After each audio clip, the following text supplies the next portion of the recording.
Bonjour, nous allons vous présenter aujourd'hui les travaux que nous réalisons à l'Université de technologie de Compiègne sur la contraction utérine et les accouchements prématurés. Donc pourquoi s'intéresser aux accouchements prématurés ?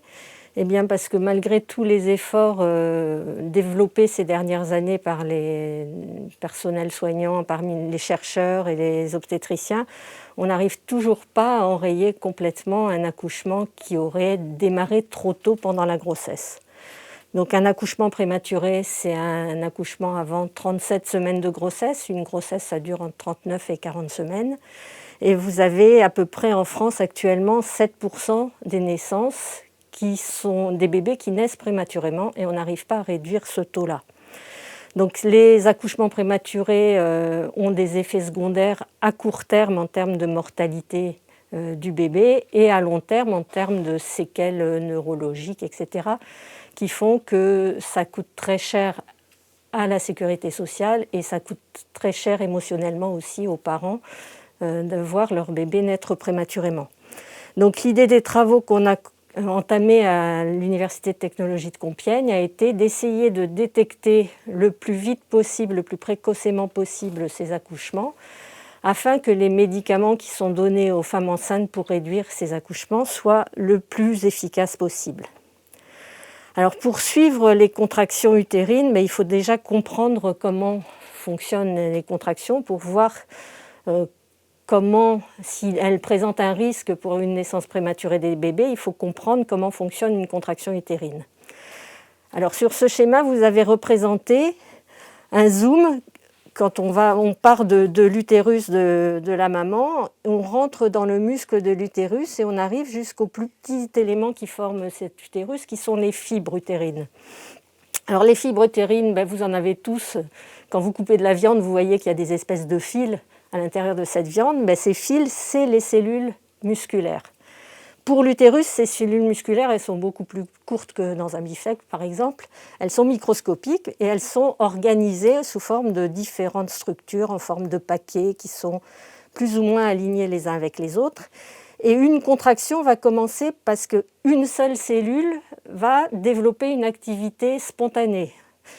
Cette activité va provenir d'un contexte hormonal, du fait qu'il y a eu un étirement du tissu, un coup de pied du bébé, etc. Donc une contraction va commencer à s'activer et cette activité est liée à tous ces petits pics qui sont représentés là, qui est une activité électrique. Cette activité électrique va avoir la propriété de se propager à toutes les cellules qui sont aux alentours, puis à l'ensemble du paquet, puis à l'ensemble de l'utérus. Donc ça, c'est ce qu'on va appeler la propagation électrique au tissu environnant.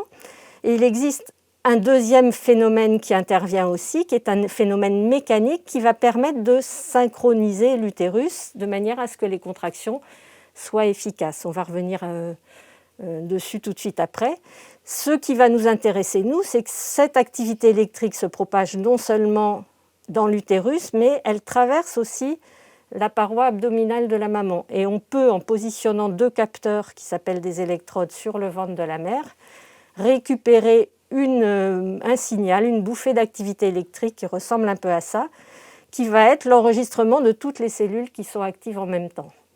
Et c'est sur ce signal-là qu'on va travailler, parce que ce signal va être représentatif de l'excitabilité des cellules, c'est-à-dire de la force avec laquelle chaque cellule se contracte, et du nombre de cellules qui sont actives en même temps. En effet, pendant la grossesse et pendant l'accouchement, les contractions sont différentes. Pendant la grossesse, les contractions sont localisées.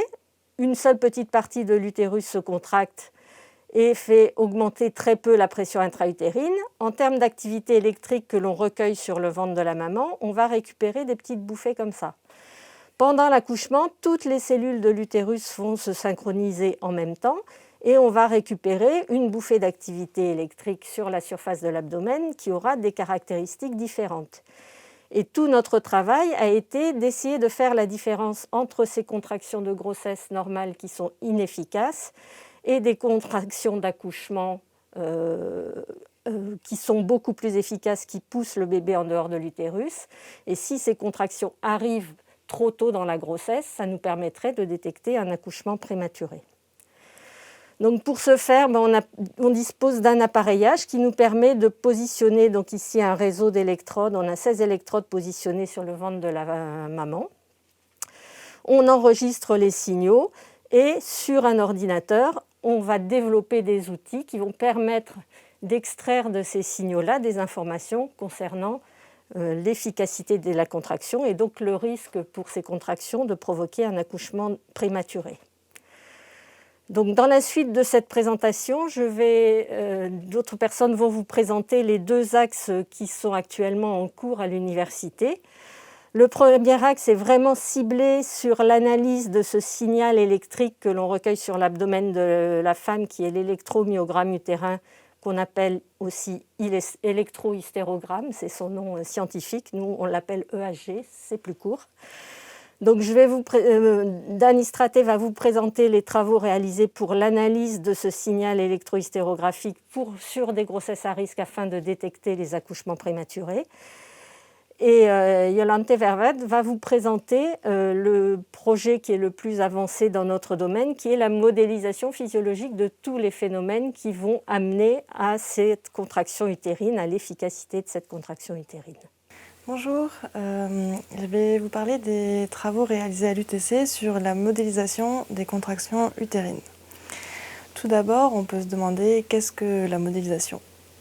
C'est lorsqu'on essaie de reproduire des phénomènes physiques réels, comme ici le signal qu'on mesure sur le ventre de la mère, le signal électrique. Et on fait ça à l'aide de calculs que l'on fait par ordinateur, à l'aide de différents programmes informatiques. Et donc on fait des simulations numériques. Pourquoi on essaye de modéliser des contractions de l'utérus ? C'est pour essayer de mieux comprendre les phénomènes physiologiques qui sont derrière et pouvoir tester des hypothèses qu'on ne pourrait pas tester sur la mère sans danger dans la réalité. Donc ici, qu'est-ce qu'on modélise ? On modélise d'abord l'utérus, donc sa géométrie, et tous les phénomènes physiques qui provoquent le signal électrique que l'on mesure sur la peau. Donc tout d'abord, pour modéliser la géométrie, il faut qu'on se demande qu'est-ce qui impacte la géométrie au cours d'une grossesse. Donc la position du fœtus impacte en fonction de s'il est plus ou moins tourné vers l'avant ou sur le côté, ça va changer la géométrie de l'utérus. Et aussi l'évolution de la grossesse, car au cours de la grossesse, le fœtus grandit et donc la taille de l'utérus grandit aussi. Donc pour modéliser ça, on s'est servi des mesures cliniques que font les médecins par échographie au cours des différents rendez-vous médicaux de la grossesse. Ils mesurent par exemple le tour du crâne du bébé ou la longueur de son fémur. Et donc ça, c'est des données cliniques facilement accessibles. Et donc à partir de ces données, on a créé une interface graphique qui permet de reproduire la géométrie de l'utérus, comme on peut voir ici sur 2 exemples différents. Ensuite, une fois qu'on a modélisé la géométrie, on veut modéliser tous les phénomènes physiques qui produisent le signal électrique. Et donc, on se demande d'où provient ce signal qu'on mesure sur le ventre de la mère. Et donc, le signal qu'on cherche à mesurer est celui qui est produit par l'activité électrique de l'utérus. L'utérus, c'est un organe creux qui est composé de différentes couches. La couche qui nous intéresse le plus, c'est le myomètre, parce que c'est la couche qui est en fait le muscle lisse qui permet les contractions.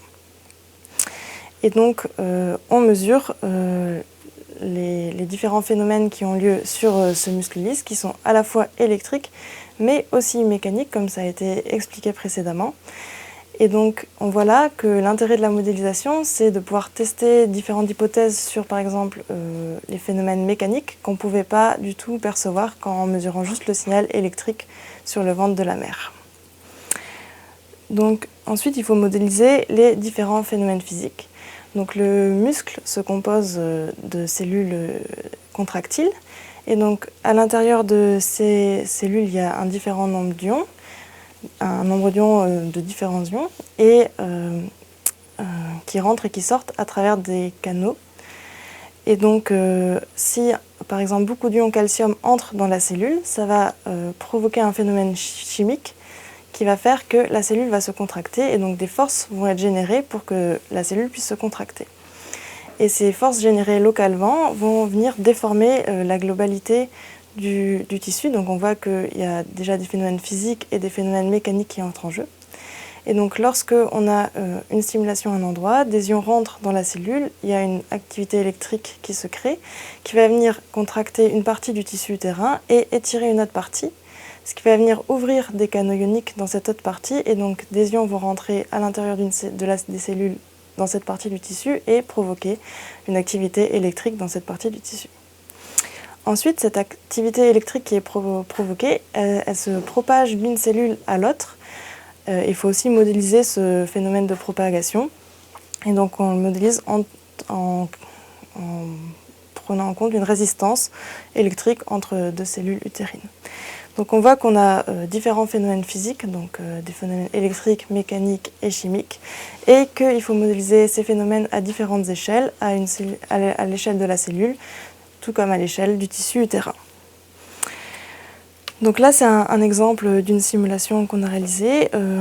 On voit le temps qui s'écoule. Donc, on voit qu'on lance une stimulation électrique sur le haut de l'utérus qui se propage au cours du temps et qui vient, au fur et à mesure, étirer le tissu utérin en bas de l'utérus, ce qui relance une activité électrique. On voit ici dans la colonne C. Et qui vient du coup contracter la totalité, la globalité de l'utérus. Ensuite, une fois qu'on a réussi à modéliser toute l'activité électrique et mécanique sur l'utérus, il faut qu'on puisse transmettre l'activité électrique qui résulte sur l'utérus à la peau. Donc il faut modéliser les différentes couches que va traverser le signal pour réussir à resimuler le signal qui est en fait mesuré sur la peau de l'utérus. Donc il faut mesurer la couche de l'abdomen, la couche du gras, la couche de la peau pour enfin atteindre les électrodes.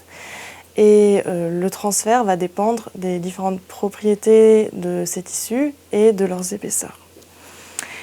Et donc on fait tout ça pour espérer un jour pouvoir créer un outil qui va aider au diagnostic des accouchements prématurés et pour pouvoir identifier les paramètres qui provoquent des accouchements prématurés ou du moins des contractions qui peuvent générer des accouchements prématurés pour pouvoir essayer de les réguler au cours de la grossesse. Suite aux différents travaux qui ont été menés sur le suivi des femmes enceintes à domicile, nous sommes allés un peu plus loin pour pouvoir mettre en place un système qui peut être utilisé à domicile avec un appareil embarqué et qui réalise tous les traitements d'une manière automatique. Donc l'idée, c'est qu'on part des électrodes qui récupèrent le signal électrique et après on fait différents traitements de filtrage et de détection automatique des contractions pour pouvoir les classer et prédire avec une certaine précision d'autour de 70-75%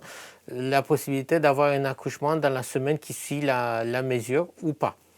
Donc tout ça, ça a été réalisé dans le cadre d'un projet européen en utilisant un dispositif embarqué lié à des électrodes, comme on peut voir, qui sont installées sur le ventre de la maman. On a développé une interface graphique qui nous permet de suivre les signaux électromyographiques utérins sur les 16 électrodes. L'interface permet de choisir un fichier de patiente qui nous permet de l'ouvrir et de suivre toutes les étapes du traitement qui va être réalisé pour arriver à savoir si l'accouchement est imminent ou si c'est une grossesse normale. Ainsi, si on lance le traitement, on va partir d'un signal qui n'a pas vraiment de sens. Et au fur et à mesure que le traitement va être lancé, chaque étape va être effectuée et va se transformer en vert pour montrer l'exécution. Donc on a récupéré le signal d'une électrode, on peut suivre les 16 électrodes en changeant les valeurs et on suit le traitement au fur et à mesure qu'il s'exécute. Alors, on va voir se transformer en vert une première modification pour la première étape. Ensuite, la segmentation, une fois qu'elle va être réalisée, qui va transformer le signal. On voit apparaître les bouffées qui sont concaténées. On voit bien les bouffées. Puis le débruitage va s'effectuer. On va avoir un signal qui est encore plus propre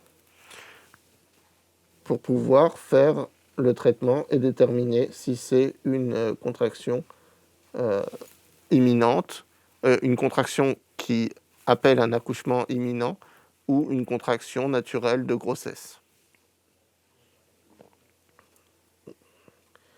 Voilà. On voit la transformation du signal. Et là, on peut naviguer entre les électrodes. On voit qu'il y a une différence entre les différentes électrodes, ce qui est un signe que la contraction n'est pas transmise sur toutes les électrodes de la même façon, et donc que l'accouchement n'est pas un accouchement imminent, mais une contraction de grossesse normale.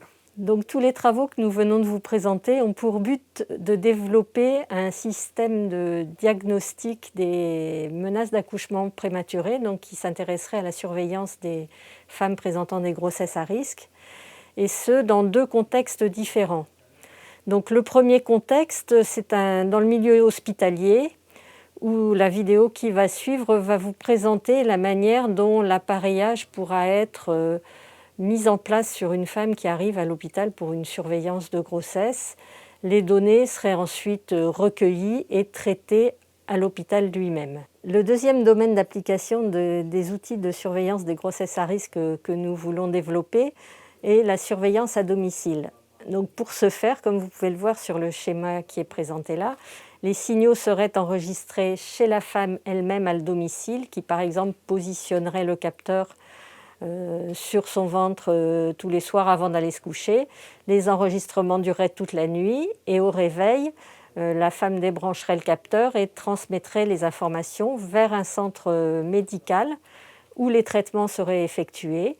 Et dans la journée, le médecin pourrait renvoyer à la femme les informations concernant l'analyse des données qu'elle a transmises, à savoir c'est bon madame, vous pouvez rester chez vous, tout va bien, ou au contraire, on a détecté quelque chose qui pourrait éventuellement être problématique et demander à la femme de venir à l'hôpital pour des examens plus poussés. Donc nous sommes actuellement en négociation avec des industriels pour le développement de ce système qui va donc nécessiter l'adaptation du système de capteurs pour avoir quelque chose de plus simple à mettre en place, du style panty de grossesse ou ceinture de grossesse, et de développer aussi tout le système sécurisé de transmission des données vers un centre médical référencé.